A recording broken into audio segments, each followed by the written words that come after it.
Welcome back to Wolverine Women. I'm Azalea Hinojosa, and I'll be starting this episode off with a special segment called Fact or Fiction. Theme is Super Bowl, so we've invited former Michigan player and current wide receiver for the Carolina Panthers, Devin Funchess, to join us via FaceTime. We're so happy to have you here. We're playing a game called Fact or Fiction. So I'll say a statement, something like PlayStations are better than Xboxes, and you'll have to say fact or fiction and explain why you think that, okay? Okay, so let's start with the first one. The Patriots defense will force 3 turnovers.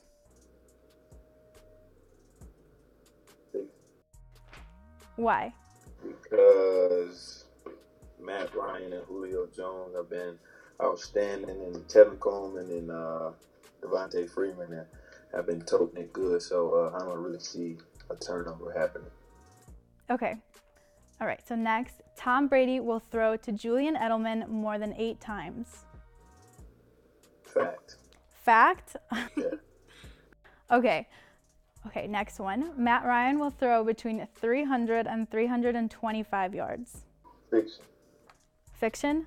Why? It's just, they've been doing so good so long. There's going to be mistakes made because of how Belichick schemes up his defense against other teams, and Julio is going to be really taken out of the game by just how they're going to double team him and push coverage towards his way. So I don't think Matt Ryan had the ability to really type of navigate around the field. Julio Jones will score at least 2 touchdowns. Fact. Interesting. Okay, so then Matt Ryan will be named NFL MVP. Fiction. Fiction? Who do you think it's going to be? Tom Brady. Tom Brady, even with the Deflategate? It doesn't matter. Okay, that's understandable. The Patriots will score at least 30 points in Super Bowl 51. Fiction. What do you think the score is going to be? I think the score is going to be 23-17. Patriots. New England defense will have a tough time stopping the league's #1 offense. You said they'll have a tough time stopping it? Yeah, stopping the Falcons. I think they're going to scheme them up good. They had 2 weeks to prepare for the game, so I think it's going to be a great defensive matchup against the Falcons. Okay. Next, Super Bowl experience will give the Patriots an edge over Atlanta. Fact. Fact? Okay. What about the Patriots will walk off with the Lombardi Trophy? Fact. Fact? Yeah, you already mentioned you had them winning. Okay, and probably the most important question, Lady Gaga will have 0 wardrobe malfunctions during the halftime show. Fact. Fact? No Janet Jackson this year? No Janet Jackson. Okay. Don't know how that. I guess we'll just have to watch the Super Bowl to see if your predictions come true. Coming up, Sierra Wangler interviews students on the Diag to see just how much they really know about the upcoming Super Bowl 51. Hi, I'm Sierra Wangler, and I'm here on Lies in the Diag Super Bowl edition, asking students if they really know their information about the upcoming game this Sunday. What are your predictions this Sunday? Who are you cheering for? Not the Patriots. Not they the win Patriots? too much. Okay. Tom Brady. The Falcons. The Falcons? Not a fan of the Patriots. Oh, definitely the Falcons. The Falcons? Yeah. The Atlanta Falcons. Definitely the Patriots. So then how do you think Tom Brady's going to do against the Falcons' Ned Flanders? I think he's shown that he's like one of the better QBs we've had in a while, so he'll definitely top them all. Is that the one that deflated the balls that one time? He's got absolutely no chance. I do respect Brady's, the career he's had, but this Flanders guy really is just a presence in the backfield, and Brady's just not going to be able to handle it. Honestly, I think Tom Brady actually will win. I think he'll probably have 300 yards, 3 touchdowns, and a win. But I don't want him to win. Do you think Flanders is going to outshine him, or what are your thoughts? Probably not, because it's Tom Brady, so... And what would you say Flanders' strong suit is? Probably throwing it out as far as throwing him into a rushing sense. Yeah. So if he's in a rush, he's much better than he can do in any other aspect. I think he's going to own it. I think he's going to take home the Super Bowl today, or the Sunday, actually. We thought Richard Sherman put on a performance a few years ago. You just don't get the ball past Flanders when he's in the backfield. It's just not happening. Wow, yeah, definitely some good words for Flanders. Do you think it's going to be more entertaining for halftime? Rob Gronkowski freestyling or Migos playing Bad and Bougie? Rob Gronkowski. Definitely? Yeah. I think the freestyling. Freestyling? Yeah, that's always a lot of fun. It always gets the crowd going. Gronkowski, absolutely. Guy's a clown. Gotta love him. Probably the freestyling. Freestyling? Mm-hmm. Not a fan of Bad and Bougie? I think it's a little overplayed at this point. I like the song Bad and Bougie, so okay. yeah, that might be fun. Okay. But freestyle could be cool too. Definitely Migos. Definitely Migos. Yeah. You a fan of Bad and Bougie? Yeah, I I am. like that song. Julio Jones of the Falcons was just fined $20,000 for littering. Do you think that's justifiable or way over the top? Well, I think it's justifiable. Littering harms our environment, and we got to make sure that we keep our environment healthy. That's just a drop in the bucket of what these guys make every year. So if he's not gonna respect the earth, respect Mother Earth like that, he's not above the law. He's got to pay the price. Yeah. I am all in favor of the NFL holding their players accountable. Ooh. He should be sort of a model citizen because he's a football player, I guess, or try to be at least. But that's a little much. That's a little excessive. Yeah. If that went through, I think that's a little bit excessive. I think that's just ridiculous, honestly. Or how much did he litter? Someone said it was like a banana peel or something small. Maybe like $50. $50. Not too. Right, Wait, yeah. what was it? 20,000? 20,000. Too much. Too much. Just I think that's a little. I think that's good. Littering. It's a huge problem. We gotta be more environmentally conscious. Actually, this recently just came out, but the NFL is going to be overinflating the footballs for the Patriots to help counter for the Deflategate scandal. What are your thoughts on that? Justice. Is this a joke? Oh, I don't know. That seems like nonsense. I didn't know about this, but it makes sense to just make sure that the balls are regulated and keep them at the standard position. All right. Well, thank you very much. Thank you. Killed it. Thank you so much. I'm Danny Rogers inside Chrysler Arena reporting for Wolverine Women, and today is National Signing Day, where Michigan will welcome in its 2017 class with another Signing of the Stars event. For the second year in a row, the University of Michigan welcomed its new signees in with a Signing of the Stars event. The program signed 29 new players, including 2 5-star recruits, led by the best wide receiver in the country, Donovan Peoples-Jones from Caztech High School in Michigan. This year's theme, family. Coach Harbaugh wanted to emphasize all of the people who had a large part in making the football program the success that it is. Coach Harbaugh's second recruiting class as head coach came in as the number 6 overall class. And you're on campus now. How do you like it so far? It's great. I've seen campus a bunch of times before I actually got here, but being able to experience campus life is a great experience. Is there any older player on the team that you're really trying to look up to and get a better relationship right now with? I'm really close. I'm getting really close with Mason. Mason Cole. He's teaching me a lot of things at center. He teaches me a lot of calls and the terminology that I need to know. And I'm pretty close with a lot of dudes already. The Jersey crew. So I have a lot of friends up here already. You probably saw this Signing of the Stars event last year. You're waiting to then maybe be a part of it this year. Was it everything you were expecting? Yeah, it was a great feeling going out there and all the fans screaming your name and just cheering. It just felt great. Last 2 seasons, you've been welcomed into new teams, new orgs. So what is a good piece of advice for these guys making adjustments coming into Michigan this year? Yeah, I think the biggest thing is kind of try to find an older guy, learn from them. It's tough. High school to college is a huge jump, and then college to NFL, obviously. But you need to, latch on an older guy, learn from them, learn what they do well, and then also learn something maybe, hey, I would rather do it this way. Guys have had so much experience, they'll tell you, like, hey, I messed this up earlier in my career. So just latch on to one of them and try to learn as much as you can. What are your initial thoughts on this class coming in to Michigan this year? I focus, obviously offensively on the skill guys. A lot of explosiveness from the receivers.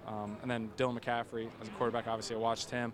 Really good guy. I've hung out with him a little bit. And, he throws the ball nice. So it's just, it's a matter of learning the offense. All these guys have the skills and talent to do it. They just got to go out there and, some of them gain some weight and then go play. So today a big theme was family. You just spent your first season with Detroit Lions. You got to play alongside a former player, Graham Glasgow. So what is that like for you, coming into a new organization and just taking one of your guys with you? It's huge. I mean, the best thing was not having to worry about like center quarterback exchanges with Graham, you know, because early in OTAs and camp, him and I got a bunch of reps together. But it's nice having a friendly face there, especially when you're doing something you've never done before in your life. And I think that just atmosphere really transfers well here to Michigan. I mean, you know, we had that family atmosphere, and it's such a big deal for Coach Harbaugh and this entire staff. So just, you know, I was fortunate. Not all the guys are lucky like that, but, you know, these kids are coming in a really good situation here, having that family atmosphere. Carissa Martin here with Wolv-TV and Devin Funchess from the Carolina Panthers, former Michigan wide receiver and tight end. Devin, how does it feel to be back here in the Chrysler Center, so close to the big house? I mean, it feels good to be back at the crib. You know, I came up for the day to make sure I supported the young guys coming in the program and just make sure they just got some NFL experience. So did you get a chance to look at some of these guys and how they play? How do you feel about some of these receivers coming in? All the offensive playmakers that's coming in, they're going to be fantastic and phenomenal. They game ready right now. As we said on the stage earlier, they getting in and out their breaks, and they coming off the ball hard, and they block downfield. So that's going to be a major key in this offense. I know you're just coming off the season, but have you got a chance to talk to some of these guys, mentor them a little bit? I just talked to them briefly. It's not really on football mode right now. I'm just trying to chill. So talk to them briefly, just see where their minds are at, and then just making sure that if they need anything, they can call me up and ask me anything. I know you said this is one of the best classes in the country coming in, and I know you had a lot to do with that. How do you feel knowing that a lot of these guys were influenced by you since you were such a great recruiter once you committed? I mean, I know that's the impression that is given when you got a video getting 2,000-3,000 retweets, but nobody's making a college decision based off of a video or a hype video that I made. All I did was present facts. The university sells itself. Jim Harbaugh is the biggest part of that seller. He's a great coach with an amazing personality, a personality that's so inviting and so comforting. It's really hard not to choose Michigan. So that was one of the questions that I presented to guys when I was talking to them. Every school that recruits you is going to have a really nice stadium. They're going to have a ton of fans that know your name when you're screaming. The biggest thing about Michigan is the people that you're around. You know, they do a really good job of making sure that you're comfortable, making sure that you have every opportunity to be successful and don't hold anything back, and diversifying your experience. You know, the thing that I love about Michigan is they always do a really good job of making sure that we're not held back from any opportunities. So just like studying abroad, college football players are usually limited in time and don't get that opportunity. They're taking everybody to Rome, and we're just really excited about that process coming out. I didn't even know about that when I was getting recruited. You know, it's just something that they kind of threw on us when we got here, and we're extremely excited about it. Guys are working hard. TV, I'm here with Braylon Edwards. How did it feel to be back here so close to the big house? It feels good. You know, around this corner is where a lot of big plays happen, a lot of good memories, so it's good to be here with these young men and welcome them to the next phase of their life. So I know you do a lot of mentoring for guys on the team, Moways, guys like that. Have you got a chance to speak to some of these early enrollees and give them some of your wisdom? I've already been in Peoples-Jones' ear. He has my number. We've talked a couple times, worked out a couple times. I just met Tariq Black as well as his father, and I'm here for these guys. You know, it's their time to shine. We older players have had our time, and now it's time for us to give back the lessons that we learn at this level and at the next and in life. So I'm here for these guys if ever they need me. Hello everyone, my name is Caroline Hendershot, and I'm here with senior captain Tessa Yurko of the women's Michigan rowing team. Happy to have you here, Tessa. Thanks for having me.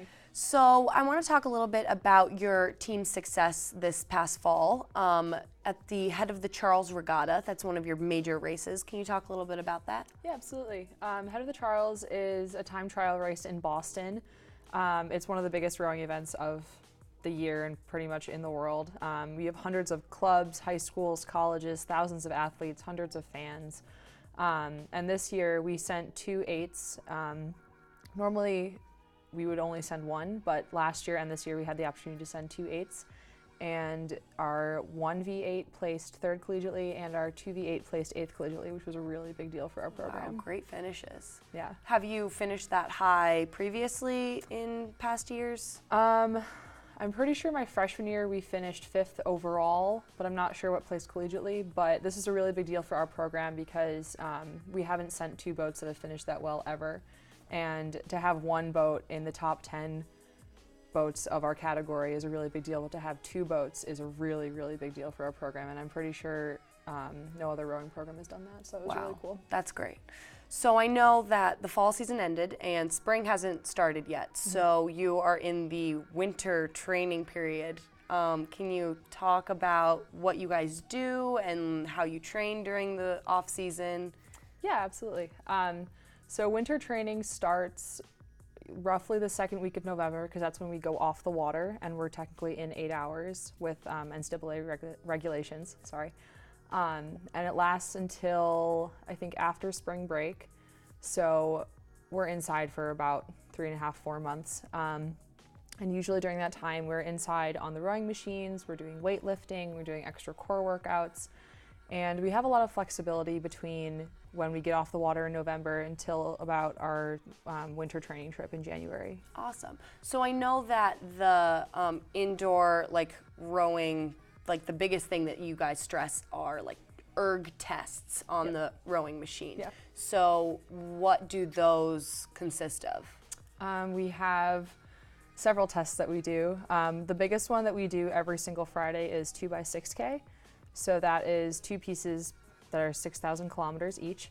And we try to get faster every week with the overall average of both pieces. And we also do a 2K test, which is a 2,000 meter test. And we also have a 6K test. So we usually use those to base team rankings, boat placement, just individual scores overall. And we only do a couple 2K tests and 6K tests every year. But 2x6K we do every single Friday. Okay. Now I know you guys recently did a 6K test and you had an amazing piece. You PR'd by 28 seconds. Yeah. And you actually broke the Michigan rowing record for a 6K piece that previous alumni who have gone on to the Olympics had set. So how are you feeling about that? Physically, not amazing. I'm still trying to get back from that. It was a pretty big shock to the system, but it was probably one of the coolest things I've ever done. And just when I finished my test, I thought about, just how hard that I worked and how hard our teams trained and everything. And the first people I thought of were my teammates. And I was just really excited that I could do this for them because, yes, it was my individual test, but it was helping the team because everybody really stepped it up this past week. And a lot of people had personal bests on their 6Ks. But it was really cool just to be part of that legacy within Michigan rowing because we've been around for 21 years. And just to be able to be, part of that legacy and make that mark was a really, really cool idea. Definitely. So does this PR change any of your thoughts for the future going forward? Because you are graduating, so. Yes. Yeah, it's made me think a little bit more about pursuing rowing after college and maybe training with a national team. And then also, going with the national team, pursuing the Olympics. I haven't had a long talk with my coach about it yet, but I think it's starting to solidify a little bit more. That's awesome. Yeah. So what are your kind of thoughts or predictions for this upcoming spring season? I know you can't wait to get out of the indoor season and off the erg, but actually get to row again. What are you most excited for? What do you think your team's going to be capable of? I'm really excited for our first home race, actually. We're racing Harvard and Yale. So that's going to be a really exciting race because the rumors have been circulating that Yale is going to be really fast this year. And I think, with the way our team has been training last year and going into this year and how we finished NCAAs and Big Tens, everyone's a little angry and a little anxious and ready to get on the water and start racing. So I think the first home race is going to be a really, really big indicator of how we're going to do for the rest of the season. But I think it's going to be a really exciting season because we're stepping up our game and everybody else is too. So I think that's going to be a really fun thing to watch. That's awesome. Yeah. Very exciting stuff. Yeah. All right. Well, thank you so much for coming and being on the show. That's all from us here at Wolverine Women. Thank you all for watching, and we'll see you next week.